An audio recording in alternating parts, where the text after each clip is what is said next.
بڑی پیاری بات پوچھی تھی کسی نے اور میں اس پر سادہ سا جواب دے رہا ہوں کہ بیزی لائف نماز کو مشکل بنا دیتی ہے اور نماز بیزی لائف کو بھی ایزی بنا دیتی ہے، یعنی کہ آسان بنا دیتی ہے۔ دیکھو کتنا پیارا جملہ ہے کہ اگر انسان نماز پڑھتا رہے تو اس کی زندگی کے اندر بھی سکون ملتا ہے اور اس کی لائف میں بھی سکون ہو جاتا ہے، کسی طرح کی پھر اس کو پریشانی نہیں رہتی، اس کا مائنڈ بھی بالکل مطمئن رہتا ہے اور دل بھی اس کا جو ہے اطمینان ہو جاتا ہے، دل کو بھی ہر ایک چیزوں سے۔ نماز کے اندر ہے ہی ایسی جاذبیت کہ جب آدمی بالکل پکے دل سے نماز پڑھتا ہے، اللہ کی عبادت کرتا ہے، اس کے سامنے سجدہ کرتا ہے، اپنے آپ کو اپنے رب کے حوالے کر دیتا ہے، تو پھر سارے معاملات اللہ کی طرف سے اس کے لیے آسان ہوتے چلے جاتے ہیں۔ اللہ کے نبی نے فرمایا قرۃ عینی فی الصلاۃ، کہ اللہ کے نبی نے فرمایا کہ نماز میری آنکھوں کی ٹھنڈک ہے، نماز ایسی چیز ہے۔ اور پھر فرمایا کہ نماز مومن کے لیے معراج ہے، نماز اللہ سے باتیں کرنے کا ذریعہ ہے، نماز اللہ سے مانگنے کا ذریعہ ہے، نماز کے ذریعے انسان اپنے رب سے اپنی باتیں منوا سکتا ہے۔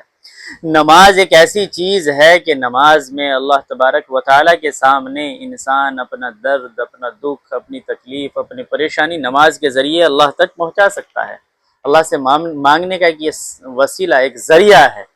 اور بعض حضرات نے تو کہہ دیا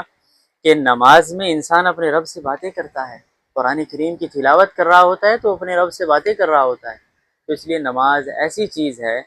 کہ انسان ہر کام کو چھوڑ دے لیکن نماز کو نہ چھوڑے، کسی بھی قیمت پر نماز کو نہ چھوڑے۔ انسان کی طبیعت خراب ہے، پریشانی ہے، اگر آپ کھڑے ہو کر نہیں پڑھ سکتے تو بیٹھ کر پڑھ لو، بیٹھ کے نہیں پڑھ سکتے تو لیٹ کے پڑھ لو۔ شریعت نے آسانی کر دی آپ کے لیے نماز کے اندر، لیکن آج ہم کیا کرتے ہیں، ذرا ذرا سے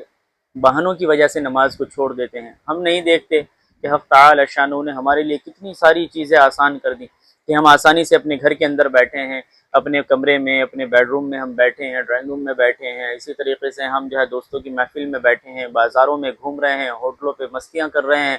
پارکوں میں گھوم رہے ہیں، جم وغیرہ کا ہم پوری طریقے سے فائدہ اٹھا رہے ہیں، لیکن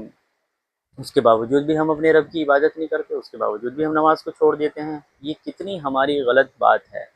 نماز کے بغیر تو مومن کا دل نہیں لگنا چاہیے، اس کو سکون نہیں ملنا چاہیے جب تک وہ نماز نہ پڑھے۔ اور ایسا ہوتا ہے بہت سارے لوگوں کے ساتھ کہ جب وہ نماز پڑھتے رہتے ہیں، اگر ان سے نماز چھوٹ جائے تو انہیں ایسا لگتا ہے کہ جیسے ہماری کوئی چیز ہم سے چھین لی گئی، ہم سے کوئی چیز گم ہو گئی ہو۔ جب تک وہ نماز نہ پڑھ لیں ان کو سکون نہیں ملتا۔ تو یہ ساری چیزیں نماز کے اندر آتی ہیں۔ تو عزیزان ملت، میری درخواست یہی ہے کہ ہم تمام کو چاہیے کہ ہم نمازوں کا اہتمام کریں، ہر طریقے سے جس بھی کنڈیشن میں ہم ہیں پاک صاف ہوں، اور اس کے بعد پھر ہمیں نماز کا اہتمام کرنا چاہیے۔ اللہ ہم تمام کو عمل کی توفیق